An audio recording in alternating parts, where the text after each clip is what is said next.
सुंदर मेरा यसु सुंदर है, सुंदर है। लहू में उसके कुदरत है, कुदरत है। बदलता सबकी सीरत है, सीरत है। कैसी उसकी अजमत है, अजमत है।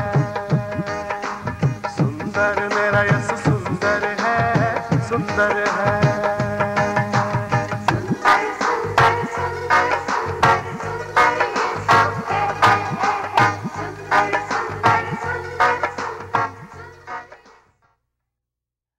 नाज़रीन, प्रोग्राम जीवन की बातें लेकर आज फिर आपके सामने हाज़िर हूँ और आप सबको सलाम कहता हूँ। इस मौका से फ़ायदा उठाते हुए मैं अपनी जानिब से और प्रोड्यूसर जगतार की तरफ से, एशियन मैगज़ीन की तरफ से आप सबको क्रिसमस की बहुत बहुत मुबारक देना चाहता हूँ और दुआ करता हूँ कि खुदावंद इस मौका पर आपके घरों में, आपके दिलों में अपनी खुशियाँ भर दे। आइए क्रिसमस के मौका पर एक खूबसूरत क्रिसमस का गीत सुनते हैं।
क्रिसमस के ताल्लुक़ से आपके सामने खुदा के कलाम से खुदा का वचन पेश किया जाता है।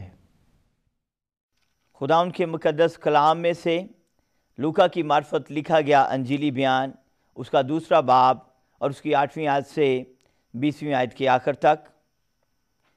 उसी इलाके में चरवाहे थे जो रात को मैदान में रहकर अपने गले की निगहबानी कर रहे थे, और खुदाउन का फरिश्ता उनके पास आ खड़ा हुआ और खुदाउन का जलाल उनके चौगिर्द चमका और वो नहाए डर गए। मगर फरिश्ते ने उनसे कहा, डरो मत, क्योंकि देखो मैं तुम्हें बड़ी खुशी की बिशारत देता हूँ। जो सारी उम्मत के वास्ते होगी कि आज दाऊद के शहर में तुम्हारे लिए एक मुनाजी पैदा हुआ है, यानी मसीह खुदावन, और इसका तुम्हारे लिए ये निशान है कि तुम एक बच्चे को कपड़े में लिपटा और चन्नी में पड़ा हुआ पाओगे। और यकायक उस फरिश्ते के साथ आसमानी लश्कर की एक गिरोह खुदा की हम्द करती और ये कहती हुई जाहिर हुई कि आलम बाला पर खुदा की तमजीद हो और ज़मीन पर उन आदमियों में जिनसे वो राज़ी है सुलह। जब फरिश्ते उनके पास से आसमान पर चले गए तो ऐसा हुआ कि चरवाहों ने आपस में कहा कि आओ बैतलहम तक चलें और ये बात जो हुई है और जिसकी खुदावन ने हमको खबर दी है देखें। बस उन्होंने जल्दी से जाकर मरियम और यूसुफ को देखा और उस बच्चे को चन्नी में पड़ा पाया और उन्हें देखकर वो बात जो उस लड़के के हक़ में उनसे कही गई थी मशहूर की। और सब सुनने वालों ने इन बातों पर जो चरवाहों ने उनसे कहीं ताजुब किया, मगर मरियम इन सब बातों को अपने दिल में रख कर गौर करती रही। और चरवाहे जैसा उनसे कहा गया था वैसा ही सब कुछ सुनकर और देखकर खुदा की तमजीद और हम्द करते हुए लौट गए। ये खुदा का कलाम है। जीवन की बातें सुनने वाले तमाम नाजरीन को मेरी जानब से बड़े दिन और नए साल की शुभकामनाएं।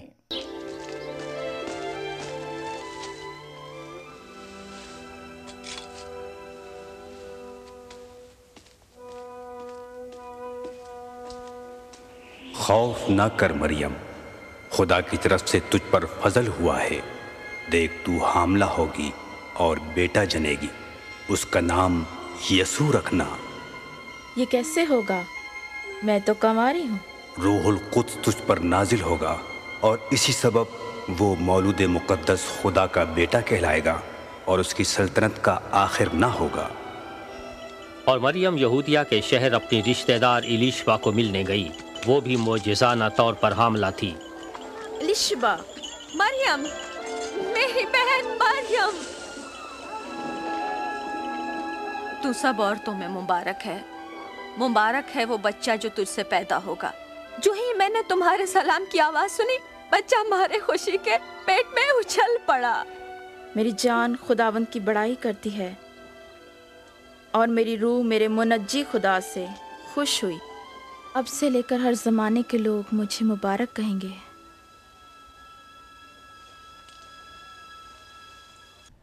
नाज़रीन, आज आपके सामने हम एक ख़ास प्रोग्राम पेश कर रहे हैं क्रिसमस के ताल्लुक़ से, जिसमें हम कुछ ट्रेडिशंस के बारे में जो क्रिसमस के मुताल्लिक़ होती हैं और दीगर सवालात जो क्रिसमस के बारे में शायद आपके ज़हनों में भी उभरते हैं, वो हम सामने लेके आएंगे और उन सवालात के बारे में कुछ गुफ्तगू करेंगे। हमारे साथ रूपा श्रीवास्तवा हैं और हम मिलकर क्रिसमस के ताल्लुक़ से कुछ बातचीत आपके सामने करना चाहते हैं। पास्टर, हम आपके सामने कुछ लोगों के, अपने दर्शकों के सवाल लेके आए हैं आज, और हम जानना चाहते हैं कि क्रिसमस है क्या और कब शुरुआत हुई क्रिसमस की।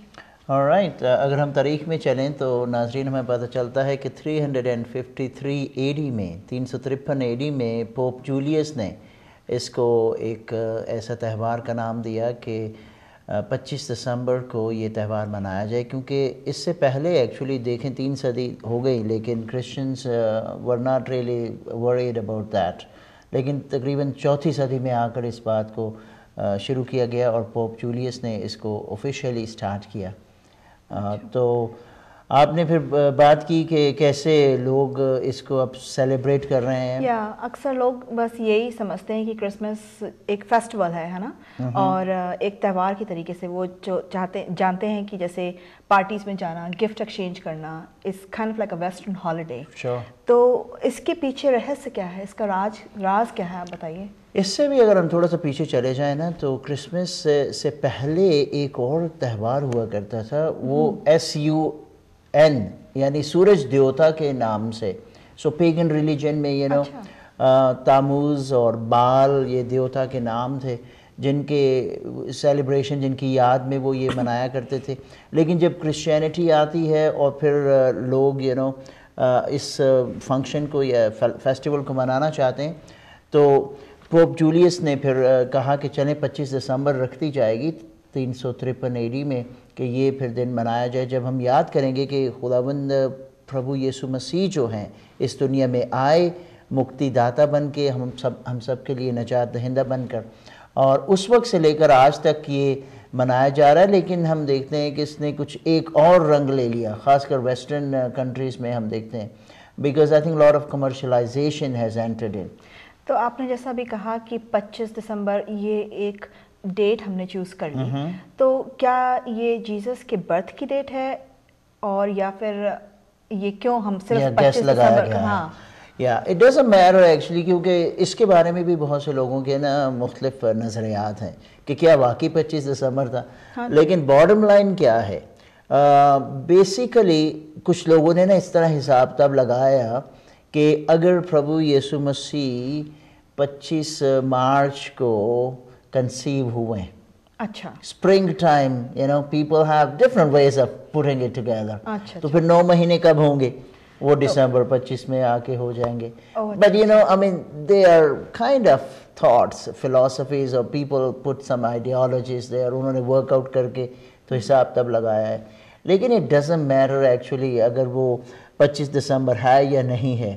लेकिन बॉटम लाइन ये है कि अगर हम किसी को मानना चाहते हैं, उसका दिन याद करना चाहते हैं, तो that's what it is. It's just one day out of 365 days that we think is the day when we can celebrate the birth of Jesus Christ. Okay. हाँ. Okay.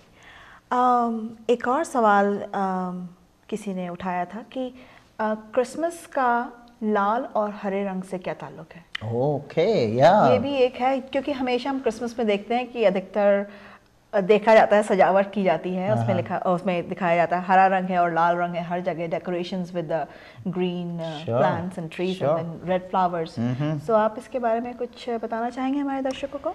बेशक, और मैं सोचता हूँ कि जनरल सा जो ये कॉन्सेप्ट है ये रंगों का, वो ये है कि ग्रीन जो है वो एक लाइफ को रिप्रेजेंट करता है। अच्छा। जो मतलब जब जिंदगी होती है ना तो बंदा हरा भरा रहता है। हाँ। प्लांट्स में भी जिंदगी होती है तो वो ऐसे हरे भरे रहते हैं। लेकिन जब कीड़ा लग जाता है या जड़ें नीचे से ख़राब हो जाती हैं या पानी नहीं मिलता तो दरख्त जो हैं वो सूख जाते हैं और वो हरियाली नहीं रहती उनमें। अच्छा। सो हरा रंग का मतलब जो है ये talks about life and prosperity, freshness. और जब हम इसको क्रिश्चियन पॉइंट ऑफ व्यू से देखते हैं तो इसका मतलब ये है कि प्रभु यीशु मसीह ने इस दुनिया में आकर हमारे लिए ज़िंदगी को ज़िंदगी में एक नया रंग दे दिया। क्योंकि खुदा ने कहा यूहन्ना 3:16 में अपने वचन में बोला कि उसने दुनिया से ऐसा प्यार किया, ऐसा प्रेम किया कि उसने अपना इकलौता बेटा बख्श दिया ताकि जो कोई उस पर विश्वास लेके आए वो हलाक ना हो बल्कि हमेशा की ज़िंदगी पाए। सो यू नो ज़िंदगी अगर हमेशा की है तो फिर उसमें ये जो है ना ख़ज़ा नहीं आएगी, वो हमेशा हरी भरी रहेगी। So that's what you know is a link to Christian theology and Christian concept. ये हरे का मतलब ये है कि खुदावंद हमें नई ज़िंदगी से भर देता, हमेशा की ज़िंदगी से भर देता। So that's one. दूसरा कलर कौन सा? लाल। लाल लाल कलर जो है वो बेसिकली इस बात को जाहिर करता है कि खून का रंग है, ये लहू का रंग है। और क्रिसमस से इसका तल्लुक इसलिए बहुत गहरा हो जाता है क्योंकि हम याद करते हैं कि सिर्फ प्रभु यीशु मसीह बच्चे की सूरत में पैदा होकर चरनी में नहीं आए बल्कि उनका एक मकसद था इस दुनिया में आने का। और उनका मकसद ये था कि वो आए और आकर हम सब के लिए मुक्तिदाता बन जाए। और जब उन्होंने सलीब पर यानी क्रूस पर अपनी जान दी है और उनके जब कील ठोंके गए हैं, उनकी जब पसली को छेदा गया है, उनके जब पाँव में कील ठोंके गए हैं तो क्या निकलता है जब बदन में कील ठोंका जाए तो लहू निकलता है। तो लहू जो था ना बड़ा इम्पॉर्टेंट था।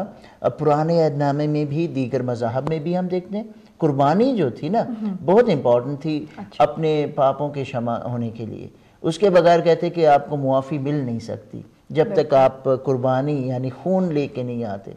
कभी कभी लोग बड़े बछड़े या बैल या ऊंट वगैरह नहीं दे सकते थे कुर्बानी के लिए तो वो लोग छोटे परिंदे ही ले आते थे। हाँ जी। But it has to be slotted, उनको ज़बा होना ज़रूर था और फिर रग में से खून निकलना ज़रूर था, ताकि पता चल जाए कि इस जान ने अपनी जान देकर किसी और की जान बचा ली है। And that's the concept in Christ के उन्होंने अपना खून देकर, अपना लहू बहाकर हम सब के लिए मुक्ति का काम कर दिया। उनके मरने से हमें जान मिल गई। तो ये मतलब था लाल रंग का और हरे रंग का। हाँ जी। सवाल ये है कि क्रिसमस और सेंटा क्लॉज में क्या ताल्लुक है? सो जैसे क्रिसमस सीजन आता है, आप देखते हैं कि सेंटा क्लॉज हर मॉल में बैठे हुए हैं, लोग जा रहे हैं, पिक्चरें खिंचवा रहे हैं उनके साथ में। कई दफा लगता है वही सेंट्रल बन गए। हाँ जी बिल्कुल। तो क्रिसमस को तो लोग भुला देते हैं, मगर सेंटा क्लॉज आ जाता है मेन उसमें। तो आप बताइए कि क्या कनेक्शन क्या है? या इट्स वेरी इंटरेस्टिंग कि कैसे ना लोग जो है ना वो किसी ना किसी चीज़ को पकड़ कर गया नया रंग दे देते हैं। एक आदमी था जिसका नाम था निकोलस, और ये मायरा में जो मॉडर्न टर्की है अब वहाँ रहने वाला शख्स था। अच्छा। और बिशप था, और उसकी खसूसियत ये थी, ट्रेडिशन और लेजेंड्स जो हमें बताती हैं वो ये थी कि वो बहुत मेहरबान किस्म का आदमी था, बच्चों को बहुत प्यार करता था और बच्चों को गिफ्ट्स देना और बच्चों की केयर करना उसकी जैसे सरिश्त में था। और वो इतना मशहूर हुआ कि फिर जो डच यानी जो ईस्टर्न चर्चेस और वेस्टर्न चर्चेस थे, उन्होंने उसकी ज़िंदगी को देखकर ना एक निकोलस डे होता है रोमन कैथोलिक कैलेंडर में। अच्छा। तो उसने कहा कि चलें हम इस दिन पर ना ख़ास कर बच्चों को गिफ्ट दिया करेंगे। अच्छा। उसी बिशप की याद में जिसने अच्छे काम किए थे। अच्छा। जैसे मदर ट्रीजा है या एदी फाउंडेशन के जो फाउंडर हैं पाकिस्तान में, उनका हम नाम याद कर सकते हैं। तो उसी तलक से फिर ऐसा हुआ कि डच के लोग जब आना शुरू हुए अमेरिका की तरफ, तो न्यू एम्स्टरडम, पहले ना न्यूयॉर्क का नाम न्यू एम्स्टरडम था।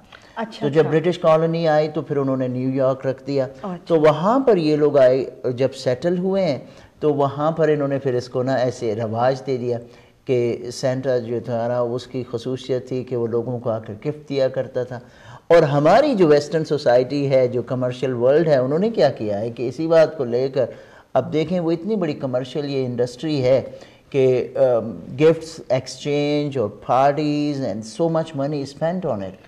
और आपने सही कहा कि कई दफ़ा ना लोग सोचते हैं कि शायद सेंटा जो है वो रियल फिगर है, it's not a fiction but it's a fact. और वो आज भी आता है और चिमनी में से उतरता है और लोगों को गिफ्ट देता है। Well, that's a tradition, but it's not a fact. It's a fictional. Yeah. अच्छा। Yeah. और अभी देखें बच्चे जो हैं वो लिखते हैं, उसको चिट्ठियाँ लिखते हैं। हाँ जी। और विश लिस्ट लिखते हैं and all that can happen.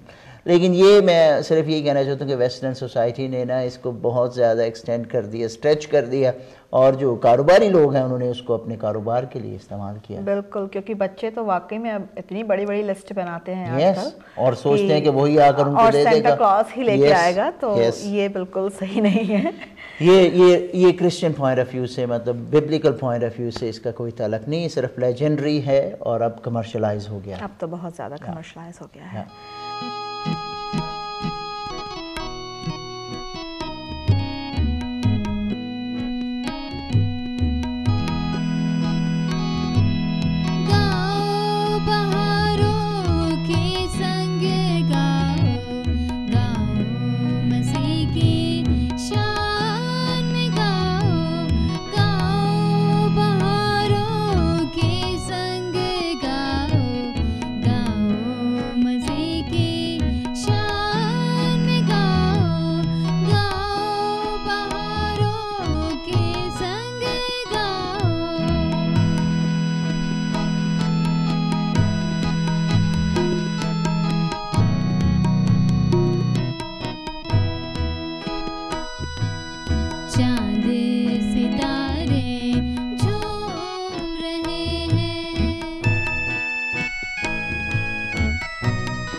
दुनिया में उसने जन्म लिया है।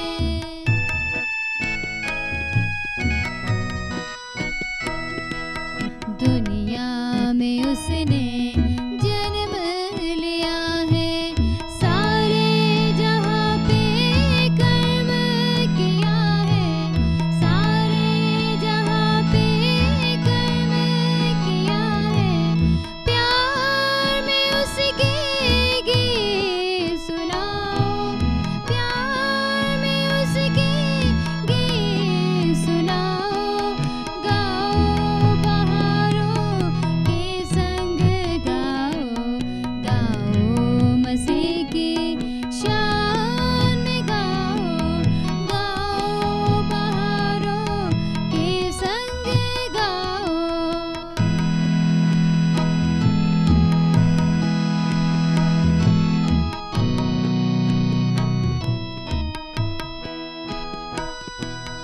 आशा के दीपक जल उठे हैं।